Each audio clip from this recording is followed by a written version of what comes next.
This is Positively Hygiene with your host, Amber Lovatos, Amy Prenti, and Angela Doe. Listen on as we dive into the positive of dental hygiene. Never on Facebook these days, but I was on Facebook the other day and I had a memory come up of when I got my mail-in results from the national boards. I don't know if y'all had mail-in results. I did. But so it used to not, like, I don't know how it is now, but it wasn't automatic. Obviously, I think you waited 4 weeks or something. You waited a long time. It was a long time. And I knew it was coming because somebody else in my class had gotten it. And so I was like, oh, like maybe mine's, and I had taken mine like around the same time. So I was like, okay, like it's coming soon.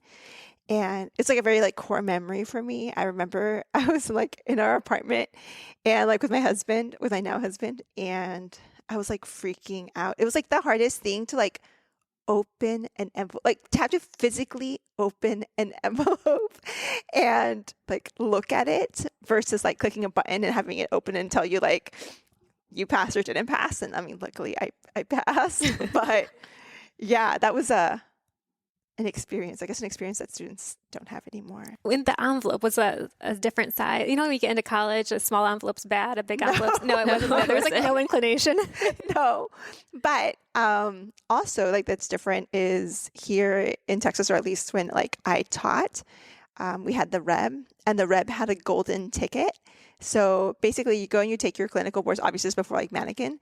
You would go and you take your clinical boards, and like the day of that same day, like after they finish grading you wait like maybe an hour, and they have these like, they put envelopes in the reception area where basically everybody is waiting because they've just finished their exam or they're like waiting to take their exam. And it's kind of awkward because like once yours gets there, and you would have people like go off to the side to like, because when you open it, if you have a golden ticket, it means you passed. And it's like it's like shiny, yes. Right? Metallic. Yeah. I've seen it. It's bright. It's for bright. Sure. It's bright. I don't know if it's shiny, but it's bright. But like okay. it looks, yeah. Versus I think the non-passing is green, maybe. Oh man. I don't know. Maybe. So it's very obvious if you didn't pass. That's so obvious. It's so, yeah. They could have done like white and yellow. I don't know. Or just, yeah. So we also didn't have that when I was in hygiene school. It was like advanced in the sense that we had to like wait on like, it was on the computer. So like you got like an email notification like, oh, your results are up. So that like was nice. But I think like the pro now with like the Reb and getting your results that same day, then you could pay to retake it if you need to pay to retake it versus having to like travel somewhere else and find another patient or like whatever. I feel like things have advanced. It has. When you talk about opening the envelope, I was talking to some students the other day, and it's online where they, it tells them their result is ready and they click it and it shows it to them. I'm like, man, we had to wait for the mail. And then even, you talk about the different envelopes. Yeah, we didn't have that. But then even if I think I got my results later in the mail than some other people. And so I'm thinking, oh my God, I didn't pass because I didn't get it when everybody got it. And so there's different kinds of anticipation. But I still have my Instagram photos that I posted of me holding the golden ticket. And then also with my passing too. So it's like, yeah, those are core memories. How did it work for you? I'd say my age or my era was a hybrid. So it was my going in and applying to school. I got the envelope in the mail. But then, so that was 2016, 2018 when I graduated, was online. So when you got into hygiene school, they sent you a letter? It was a big envelope. I was working at the bank and my mother-in-law picked up the mail because she was babysitting for us. And then she called me and she goes, oh, you got something from the school? And I was like, well, is it a big envelope or is it small? And she's like, it's big. I don't even want to touch it. She's like, do you want me to put it back in the mailbox for you? She's like, I feel like I ruined your moment. Yeah. And then I couldn't wait to get through my shift and I came home and I opened it. But that was getting into school. And then when I got my licensure, it was an online link. But I don't think maybe they had just started. I don't know, because then they didn't notify us when we received our results. You'd have to go on this website and like update your profile every day, like refresh. So that's how it was for me to get my license. And so now here in Texas, they have like one day out of the year where you go and they have like, where basically you can drive to Austin and you bring all your paperwork and you get your license the same day. Oh, that's awesome. Yeah. So I think it's like usually like the first week of June. It's like right after everybody, or well, not everybody, but like most people graduate. My year, when I did it, you had to wait 3 weeks in the mail to maybe 3 to 7 weeks. It took a long time for some people. It took a long time. So you applied and you want to apply like as soon as like you graduate, basically. I'd go onto the website and like look up my name. And if you found your name and the license, like, okay, I can start working now, even though you didn't have like the physical thing on you in hopes that it's like coming in the mail now, which now I don't think they even sent that certificate in. You have to print it out. Yeah, you have to print it out. Yeah. The first time they sent it, when we first moved to Texas and I had to apply for my licensure, they sent it on this, it was, I mean, it's paper you'd buy at any office store, but it was the marble. And it was nice, and then Dr. Cho framed it in the office and everyone's all framed. I'm like, wow, it looks so nice. And my color was blue. So I felt like, I don't know, just like important. Yeah. And then we went to go renew. You just printed it out. So now it's just like black and white copy paper. And I'm like, oh man. When I was in Minnesota and I applied for my licensure in Minnesota, they gave me like this like really nice, like almost like certificate, like diploma style thing with like, it says like State of Minnesota Board of Dentistry. I don't even know. And it has like all these signatures. It almost looks like a diploma. And I was like, wow, this is like so nice and like fancy. I still have it framed. I'm not licensed in Minnesota anymore, but I was like, it made you feel like, and good old Texas won't even give you a freaking renewal anymore. Connecticut's is like that too. It was almost that filtered paper, like that kind of fibrous paper, and it looked like an actual license. So, I mean, while I was waiting, I didn't really do a whole lot while I was waiting for my license. But as soon as I got my license, I started temping. That was like to kind of like experience like the real world. You went into practice right away? I did, but so when I graduated, it took longer for us to get our license because the school printed on our diploma, Bachelor of Science. It did not designate dental hygiene, so the state board wouldn't accept it. So it took them a while to issue that to us, and then we had to resubmit everything to the state board again. And so I couldn't like legally practice. So I went back to my practice and was a dental assistant during that time, but it was frustrating because you're like, I went through the program, I did all the testing, I applied like I'm a dental hygienist, even though I don't have, that certificate in hand. And so I was a dental assistant. It was just frustrating at that time because you're like, you're so ready to go, right? With everything fresh and new in your mind. And it's exciting, but so I went straight. I did. So once I got that click on the website and saw my license number, I'm like, hey, I can practice now. And I think it immediately like they shifted my title. So that was good. So totally off topic, but like I had somebody message me and ask me like, do you charge more? Like, do you expect more if you like are bilingual or speak another language? Do you charge more or expect more because you're formerly a dental assistant? I don't know because the tasks I'm set there are dental hygiene tasks. I mean, it was different at my old practice because I was the dental assistant there, the lead, and expanded along that. So I would just do those tasks if I wasn't doing dental hygiene, It wasn't a big deal for me. So no, I don't charge more, but now when I temp, they don't expect me to step in and be an assistant.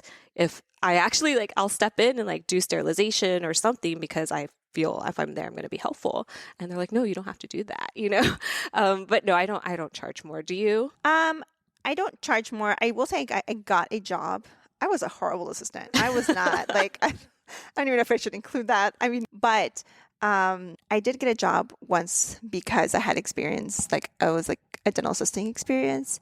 And that's kind of how I feel about like being like bilingual and speaking Spanish. I've never charged more because I speak Spanish, but I think it also depends on the practice. Like if this practice is having me like, I'm the only Spanish speaker and you have like a decent amount of Spanish speaking population and you have me like having to like leave my patient to go answer the phone. If you're having me leave my patient to go interpret for somebody else, and that means that's more work on me than it would on the other hygienists, then I would expect more compensation. Similarly, I was reading this blog post about a dental hygienist who she is in a state now where they like recently passed local anesthesia, or maybe not recently, but in the last few years. And she's the only one in her practice that is licensed to do it. All the other hygienists, the other 2-3 hygienists are not. And so they expect her to leave her patients to go numb up their patients because they don't want to get like licensed to do local.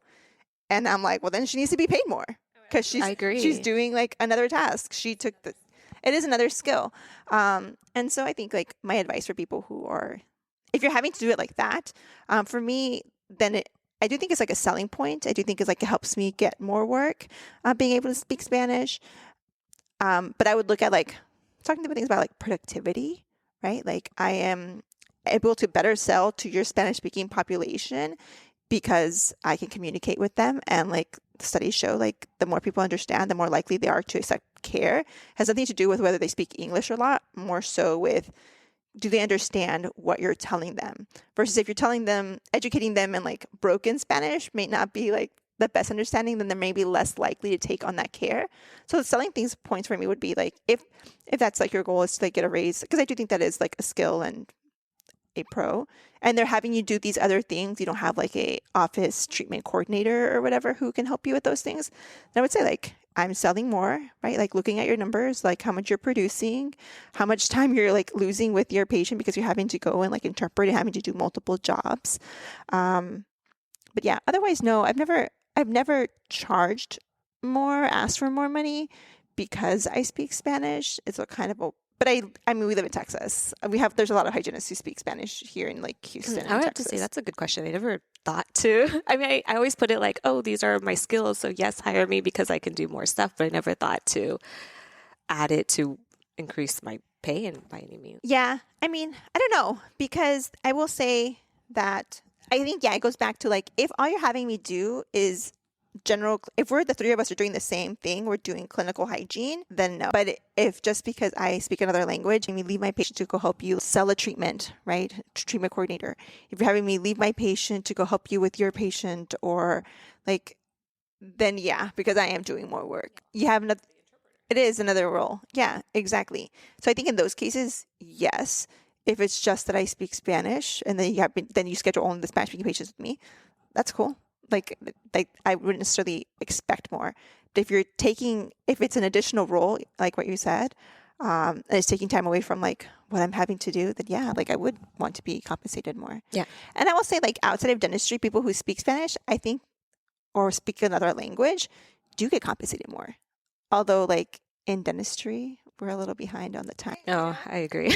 Totally different and off topic, as all like my segues will be. But I was watching a TikTok about the guy who invented Netflix, and he's got a very interesting like TikTok series. But he talks about like not having contracts, and he's like, because it makes you hard to work with you if you have contracts, if you have like agreements, it just makes it hard for work for you. I feel like that's such an old school mentality and thought of things. Because I have been in some situations where I haven't been paid because we don't have to pay you. We don't have a contract. Oh my gosh. That was as a hygiene influencer, actually, where this like company, I was recommended to them by this other company that I work with who really likes me. And they're like, oh, we want to do like the things that y'all are doing. Like y'all seem to be so successful. Like, oh, you need to meet with Amber. So they sought me out. They had a meeting with me. And I told them like, oh, these are the things that I do. These are my fees. This is like my fee per month.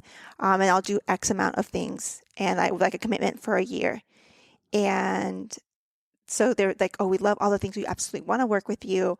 And then they came back and they're like, hey, can we just try it out for like a month instead before we commit to the year? And I was like, you know what? Yeah, let's do it. Like it's a product that I've used, that I like. Like I think it'd be easy for me to incorporate. I didn't feel like there was that much risk that I was taking in like doing a month versus a year. And I felt like I could like show them like the value that I brought. So I did the month. I sent them my invoice and they came back and they're like, oh, I thought we were trying it out, like a free trial. I was like, did we ever say free? Like you never said it was free. I never said it was free. Like why you would think that? And I did like all the deliverables and stuff.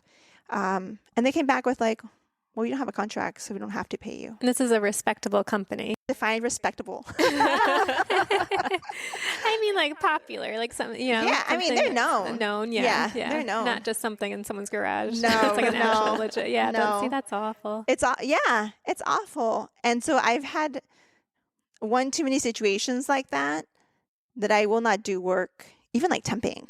I won't do work without like contracts.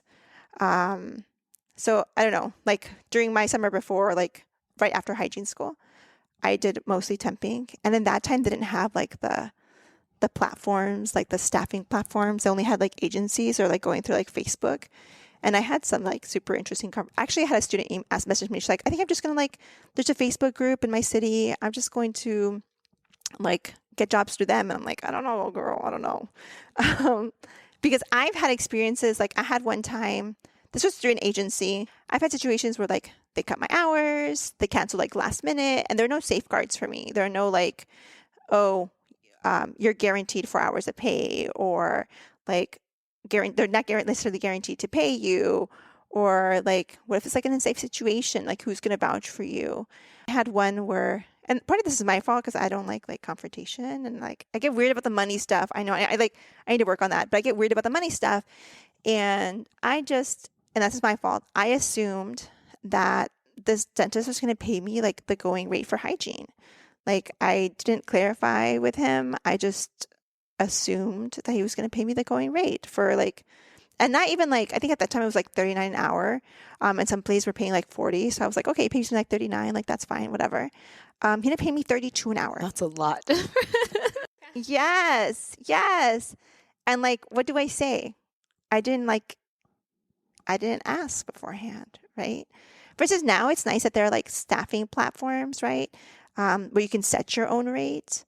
I did go through agencies too, and this experience was with an agency was where they booked me for the day, and it was a horrible place. It was like one of the worst places that I've worked at, and like one Cavitron insert for like the morning. It was Oh my crazy. gosh. Yeah. And, like I held on to it because I was like, oh my gosh, like when I absolutely need this thing. And the dentist was he was inappropriate, and I was just like, okay, let me just like finish the day. Well, they paid me, and at the end of the day, they were like, oh, we'd love for you to work here. I was like, yeah, right. So I go and and that time they didn't have the phone, like where you can deposit checks on your phone. I used like the ATM. So I deposited through ATM, and like a week later, I see that I had like an bounce check fee. Their check had bounced. Oh my gosh. And then I contacted the agency, but it was really me. It was me having to go after this office, being like, "Hey, you got my check? You got my money?" And then they sent me a check like 2 weeks later, and I tried depositing through ATM, and it wouldn't let me. It said they had insufficient funds. Yeah. And then again, I eventually got the money. I think they probably paid me cash because I was like I'm done with the situation. I shouldn't have to like hassle you for my money. But I feel like in that situation, and not all agencies are made the same, right? But I feel like in that situation, the agency should have just paid me because they got their money. Right. Oh, okay. Yeah, of course, they got their money. So why they should have just paid me, and then they figured out the situation with them. And like part of my issue that agency had a lot of issues with was there was a bunch of other agencies in the city, and I used multiple agencies, but all the agencies had like raised the fee to like $40 an hour for hygienists, and she still kept us at 39. And I was like, hey, can I get like I do more work with you? I'm like a full-time temp. Can you raise me to 39? And she said 40, and she said no. Why? Because she wanted to make sure that she could get more business at my expense. It just shows you where their values are.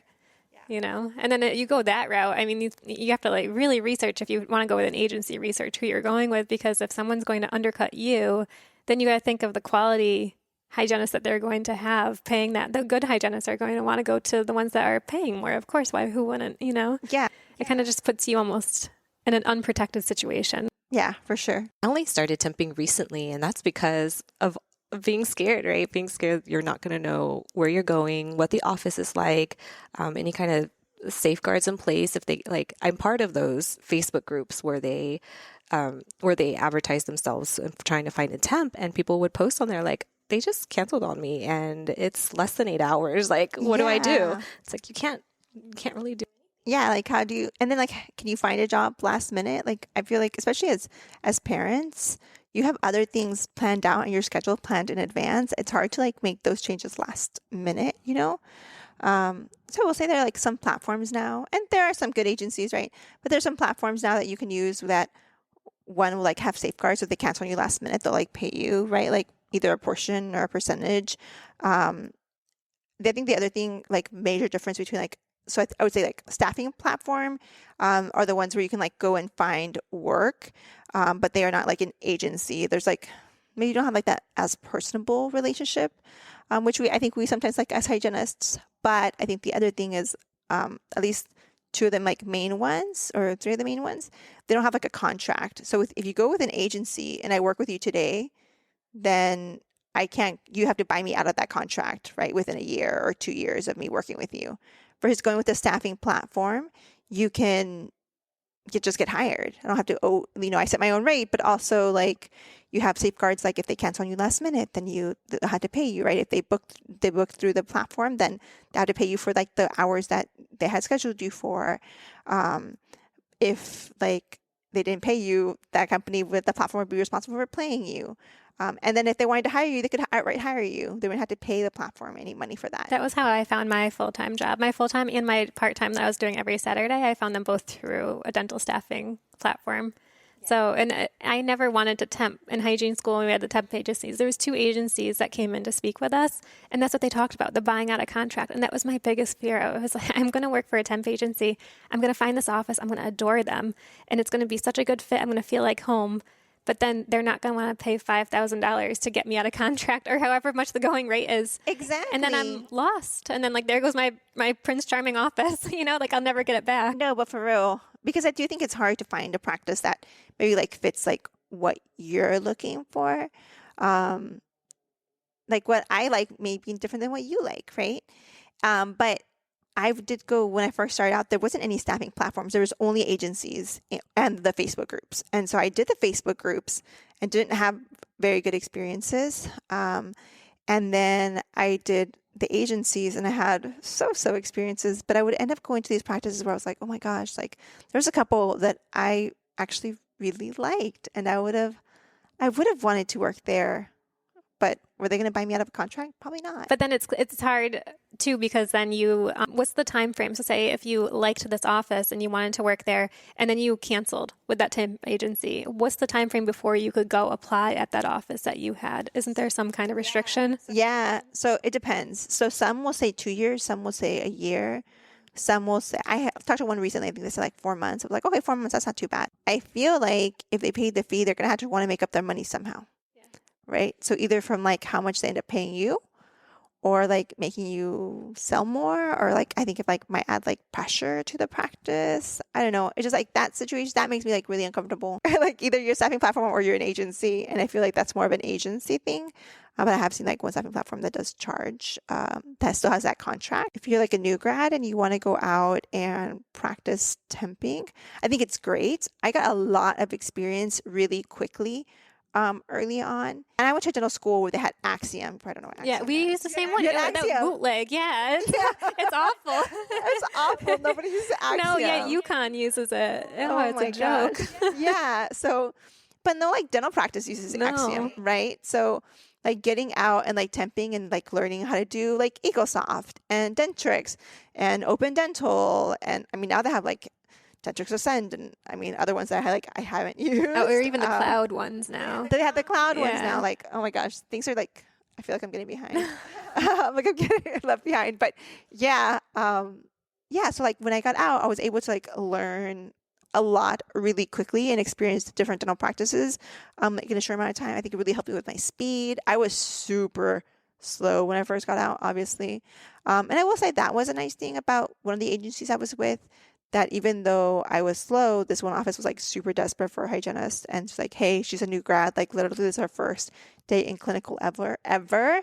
And they understood that and they were like really nice about the fact that I was slow. Oh, that's nice. That was nice, yeah. you know? But yeah, I feel like I got out and I was able to like learn a whole bunch. I was able to like learn how to like navigate softwares and how different practices work. And then that enabled me to like, when I wanted to get a full-time job, to be able to get paid more, like almost a few months after graduating, because I had more experience versus like getting out and getting a job right away. Like, oh, they'll tell you like, sometimes they'll say like, oh, well, you don't know anything, right? Like you don't have any experience, so we're going to pay you less. That's not always the case. I had some classmates who had jobs before they even graduated. Yeah, some lined it Yeah. up before. I was impressed. Yeah, I was impressed too, and they got paid really well. So, I think it depends. But if you're in a situation where you're just finding jobs that are not wanting to pay you a whole lot because they think you don't have experience, I would say maybe consider temping. I think temping definitely gives you that resilience and adaptability a lot quicker, and then that builds your confidence a lot faster. I know I had a job before I graduated because one of my faculty actually recommended me to an office before I even knew I passed boards. We were just like, No, I was not the golden scaler by any means. Like I was definitely more academic strong. And she had recommended me to an office, and I actually interviewed, and I said, I'm taking my nationals on this date. I should have my responses by this date. And then they agreed to start me 2 weeks after they were anticipating me getting my national board results. Oh, nice. So I kind of had it all lined up before. So it was all just relying on the fact that I passed board. So it was nice, but it wasn't a good office. And I think my school had a really good reputation for producing good, solid hygienists because it was the most competitive. We only had 3 programs. Connecticut's a tiny state. I think it's like the size of Houston. Oh my gosh. So, we only had 3 It programs. took me an hour to get to Amy's house today. Yeah. It would take you an hour to get through Connecticut Wow. from one side to the other. So maybe it's true. I don't know. Maybe Houston might be bigger. But we only had 3 programs, and I went to the more competitive one because our tuition was the lowest. So the strongest students applied to Yeah. it because you would save tens of thousands of dollars on tuition every year, So like we would have offices contact our school asking for hygienists that were about to graduate. So they were kind of just handing out jobs. So I did, and I went with this one, and it was a nice office. I thought it would be great, but I did find as a new grad, I didn't have experience to know that I was in a toxic environment. I didn't know what other offices were like. I was just so excited to be a hygienist and to actually get paid. yeah. You're doing it essentially for free because you're learning for 2 years, and then all of a sudden you bring home a paycheck, and it was substantially more than I'd ever made at any other job in my life. So I think I got kind of So you're like grateful for anything. Yeah, I remember driving home the first day as like a working hygienist on the highway, and I remember seeing someone with road rage, like someone cut someone off in front of them or something. Like, wow, how can that person be so angry? I was like, I got my dream job going. I was just like cruising along. I was just so grateful. And then just now looking back, there's so much I would have not stood for. If you put me in that environment now, Yeah. I wouldn't last the entire shift. Yeah. But I didn't know that Yeah. because I didn't see other things. And I stayed there for a solid 2 years, 2.5 years. That's such a good like perspective and point. Like, Yeah. just, like you just don't know what you don't know. And you think faculty recommends you to somewhere, like they have my back. And I think they did. I think it was all like within, they didn't really know. And it's a strong office. It was in a prestigious area. It's an area that Gilmore Girls is set around. Gilmore Girls. Yes. They say that Gilmore Girls is designed around the idea of West Hartford. Oh, okay. So it's yeah, this yeah. like small town kind of like cutesy, and I was like, oh, it's a Yeah. good, and it was right down the street from the biggest mall in the state. So I was, I'm like, all right. I was like, okay, this is a good spot. Like Target was 10 minutes from me. Trader Joe's was 5 minutes. Like it was just such a good spot that I was like, okay, this is going to be a good fit. And at first glance, it was, but then it just started to get really toxic. And I didn't know until years later. I started talking to other friends that were working at other places. And I was like, oh, wait, I'm in a really bad spot. Yeah, I think, and that's the thing with temping, right? You can see what you like, sort of pick and choose. Like, okay, if I pick an office, I don't want them to have this, or this isn't Yes. what I want in my dream office ultimately when I accept a job. So it's nice that temping gives you that different perspective because you think everyone practices the same and offices are run similarly, but they're not. Office, like a private DSO or community health, they're all ran differently. And then it's about the people too. So maybe like your faculty did know the clinicians or the doctor and had a good relationship, but they don't know the other people working at the facility to where that creates a toxic environment. Yeah. Yeah. So I mean, I was reluctant to be in the beginning, but I'm all like for it now. Yeah. I think the other thing is that when you get like these different experiences, I think that also helps you help other practices. Like if you've, like, I don't know, like I feel like my experience in seeing like different ways that different offices do things I'm able to take that then now to like my current practice and be like, hey, this is how we can improve. And then that makes me more of an asset for my current job. And hopefully then that my job will see like the value in me. And then hopefully those are like, not, maybe non-tangible things that I'm bringing.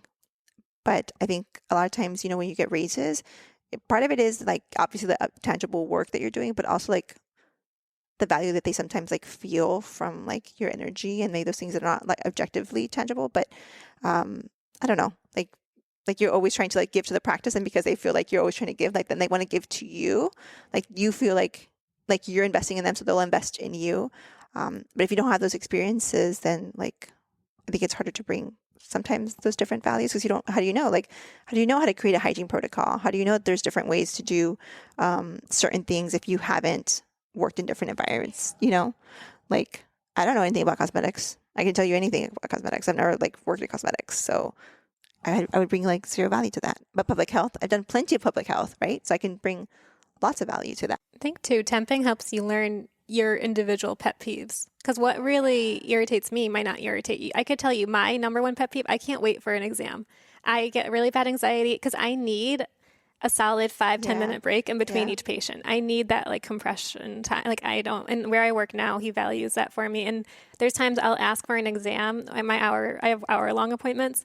So it'll be maybe like 9:40 or 9:35. I'll ask for an exam and he'll show up within a minute. And I'll be like, oh man, I'm done. I mean that fast. He knows that's my pet peeve and he values that, and he tries to get there as soon as he can all the time. So it's great. But sometimes, he catches me off guard. I'm like, I'm flossing like the last 3 teeth, but it works. And I can't. And that's something I learned from that first office I was in, because the office was actually 2 stories. It was downstairs, there was a basement, and that's where the dentist offices were, like their stationary offices. So they would go down there when they didn't have treatment, which is great. But when you're asking for an exam and then their commute to get up to you is like a solid 5 minutes, that's kind of, so we would have 3 hygiene chairs running with 1 dentist, and we would ask for exams maybe 20 minutes prior to our next appointment showing up. They wouldn't come up until 5 minutes before our next appointment to do all 3 exams. So a lot of times we would finish our exam 5 minutes into the next patient's appointment and then have to flip the room, and then we're running 10 minutes late for the patient, but it's not their fault. It's not our fault, So that taught me that's my number one pet peeve. And I know that for the rest of my hygiene career. I can never do that again because it stresses me out so bad. I would rather have dull instruments and just advocate for new instruments and just kind of something tangible. I would rather any other thing. Yeah, learn to sharpen. Or I don't even know. I probably just buy my own. That's the one thing I can't. Yeah, I can't do. I can't. That's my number one. And then you learn questions to ask when you interview at places. What is your wait time for an exam? So that's what tipping can bring. Like you said, to bring different things that is your pet peeve, or different things that you're okay with bypassing a little bit, and then asking those questions in your interview. So then it's a match and no surprises when it comes up. Or a working interview too. Yes, and get paid during those working interviews. I've had oh my gosh, that's a good tip. I'm like, no, you get paid. You're providing care. Get paid. You get paid. So I think we can end it on that, what tips we would give to students. For me, I would say not to settle. I worked at my first practice, my first permanent job, for 3 weeks before I quit.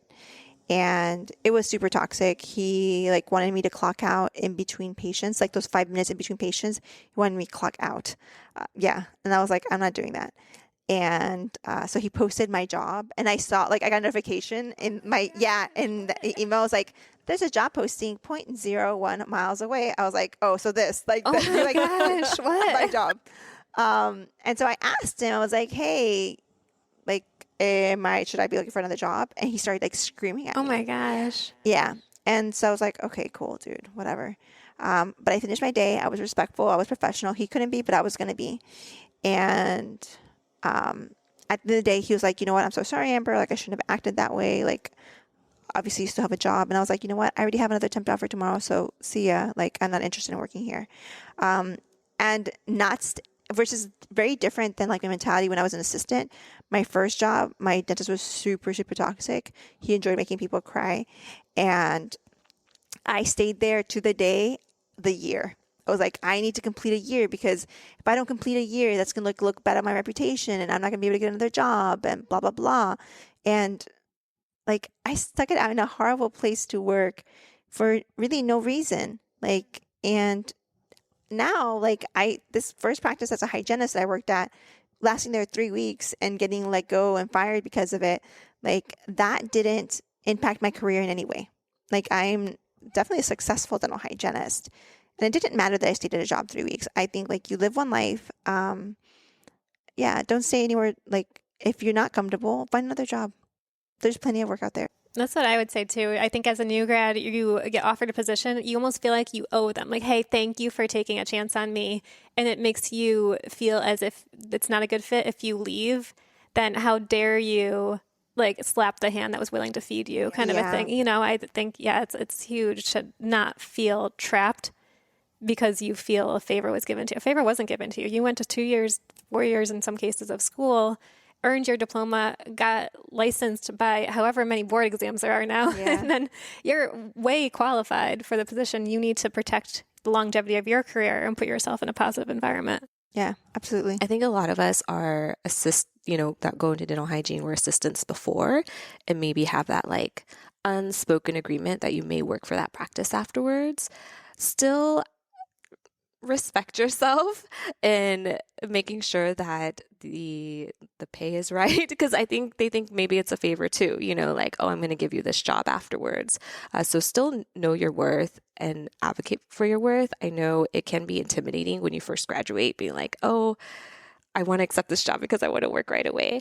But there's temp opportunities right now to where you can build up and have that luxury to find your dream office for that time. So definitely don't settle. I know it sounds easier than to do and to actually go through that. And some people can't, I get it. But then just continue looking for opportunities too. I like the not settling thing because I will say new grads, don't think because you're a new grad that you deserve lesser pay, because we're doing the same job. You get an hour, I get an hour. I'm seeing patients, you're seeing patients. We're producing the same amount of things. I do think it's different, like if like maybe in the practice the other hygienist is like a lead hygienist and has more responsibilities, or like maybe they've been there a long time and so they get raises, right? But overall, I wouldn't like ask for less than the going hygiene rate. I would ask for the same because you're doing the same amount of work. And the thing is that if you start off lower, then you're always gonna be behind that curve. That was what our faculty always said. They said shoot for the stars because don't expect a yearly raise, which some offices do. But it's And I think you need to ask when they do their reviews. I thought it was normal to have like yearly, bi-yearly raises, but I've met hygienists like, I haven't had a raise in 2 years. And I'm like, what?